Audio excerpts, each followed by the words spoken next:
ఆంధ్రకేసరి టంగుటూరి ప్రకాశం పంతులు గారి వర్ధంతి ఈరోజు.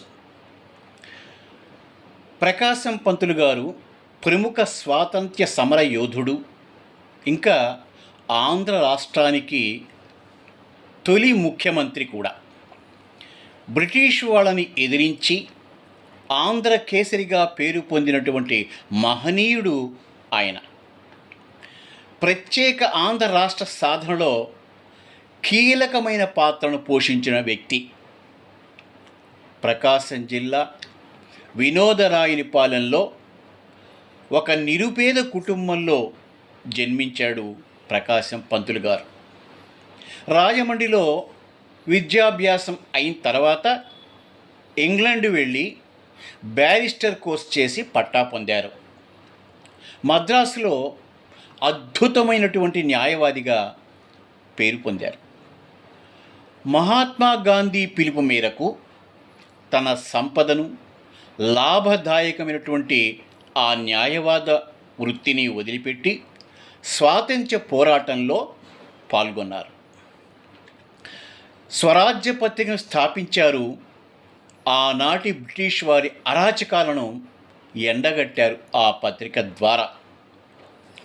1928లో సైమన్ కమిషన్ మద్రాసును సందర్శించినప్పుడు దానిని బహిష్కరించమని చెప్పి ఉద్యమాన్ని చేపట్టారు.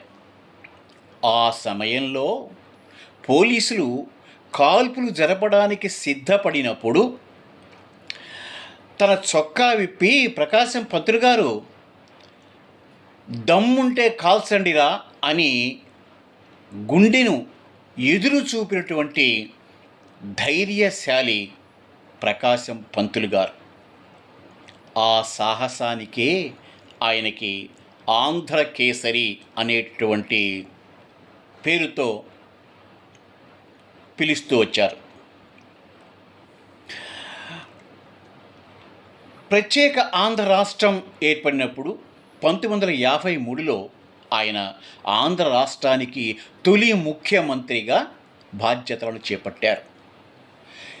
భాషా ప్రయుక్త రాష్ట్రాల అవసరాన్ని గురించి నెహ్రూ గారికి గట్టిగా నొక్కి చెప్పిన వ్యక్తి ప్రకాశం పంతులు గారు. ఎంతగానో సంపాదించినప్పటికీ కూడా చివరికి జీవితంలో ఏమీ మిగుల్చుకోకుండా సర్వస్వం ప్రజలకే త్యాగం చేసినటువంటి నిస్వార్థపరుడు ప్రకాశం పంతులు గారు. అంతటి మహనీయ వ్యక్తికి వర్ధంతి సందర్భంగా నివాళులు అర్పిద్దాం. జోహార్ టంగుటూరి ప్రకాశం పంతులు గారు, జోహార్ ప్రకాశం పంతులు గారు, జోహార్ ప్రకాశం పంతులు గారు.